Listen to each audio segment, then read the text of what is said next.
You don't notice it at first. That's the disturbing part, because boundary testing never announces itself. It doesn't come with aggression or obvious disrespect. It arrives quietly, polite, almost reasonable. And by the time you feel uncomfortable, something inside you has already shifted. You tell yourself you're overthinking. You don't want to seem difficult. You don't want conflict. So you stay silent. And in that silence, a psychological experiment begins, one where you are the subject and they are watching closely. Here's the uncomfortable truth most people never say out loud. People who test your boundaries aren't confused. They're curious. They want to know how much access they can have to you without paying a price. They're measuring your limits the same way someone tests thin ice, slowly, carefully, pretending it's accidental. And this is where it turns unsettling. Because if you don't respond, they don't stop. They escalate. You've probably felt this already. A comment that felt slightly off, a request that made your chest tighten, a joke that crossed a line, followed by a smile, as if daring you to react. And if you didn't, something worse followed. Not immediately, but eventually. This is the part most people ignore. Boundary testing is never about the behavior itself. It's about your reaction, or your lack of one. They start small, very small.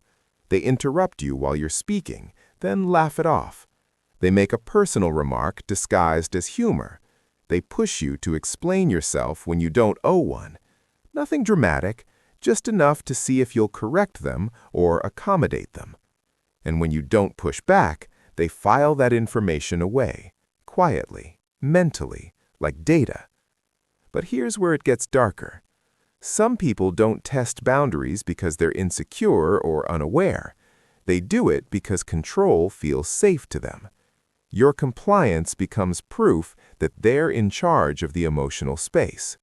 And this detail changes everything. They often present themselves as calm, logical, even kind. That's the mask.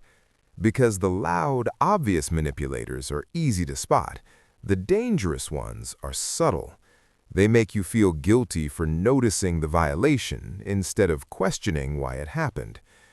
Have you ever noticed how they react when you finally say no? Not with anger at first, but with confusion, disappointment. Sometimes it even hurts, as if you've broken an unspoken agreement you never agreed to. That reaction is not accidental, because another quiet test happens when they push responsibility onto you. They make their discomfort your problem. If you assert yourself, suddenly you're too sensitive, overreacting, or hard to deal with, and now you're defending yourself instead of protecting yourself. This is the loop. They cross a line, you feel uneasy, they downplay it, you doubt yourself.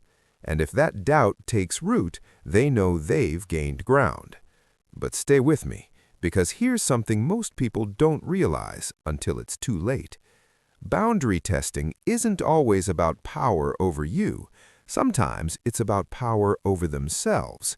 They need to know they can get away with it, that they still have influence, that you won't walk away. And that's why they watch your reactions more than your words. You might notice how they take it without asking. Time, emotional energy, attention. They assume availability. They assume access. And if you hesitate, they subtly remind you of everything they've done for you. Not directly, just enough to trigger obligation. This is where it turns deeply psychological. They're not asking, "Is this okay with you?" They're asking, "Will you stop me?" And most people never answer that question clearly. Instead, they explain. They soften. They apologize for having limits. And every apology teaches the other person something dangerous, that your boundaries are flexible if enough pressure is applied. But this is the part that should make you pause. Healthy people don't need to test your boundaries. They respect them by default. They notice discomfort even when it's unspoken. They adjust without needing resistance. So if someone keeps pushing, probing, rephrasing the same request after you've hesitated, That's not miscommunication, that's strategy. And here's the quietest test of all. They disappear when you enforce a boundary, or they pull back emotionally, not as punishment they'll admit to, but as a signal, a message that says, access to me depends on access to you. This is emotional conditioning, and it works because humans are wired to fear loss more than discomfort. So you're left with a choice you didn't ask for: protect yourself and risk distance, or stay connected and shrink a little. Most people choose the second option without realizing they did. But let me tell you something that rarely gets said in dark psychology discussions. The moment you feel like you're walking on eggshells to keep someone comfortable, your boundaries have already been breached. You just haven't named it yet. And naming it is powerful. Because when you stop explaining and start observing, the entire dynamic changes. You begin to see patterns instead of incidents, tests instead of accidents, curiosity instead of carelessness. And that awareness does something strange. It makes their behavior less confusing and more predictable. And when something becomes predictable, it loses power. You don't need to confront everyone. You don't need long speeches. You don't need dramatic exits. Sometimes the strongest boundary is consistency. Calm, unmoved, no extra emotion, no over-justifying. People who were testing you will feel that shift immediately. Some will adjust, some will disappear. And that outcome tells you everything you need to know.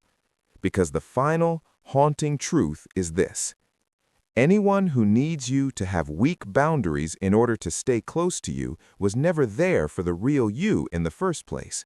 They were there for the access.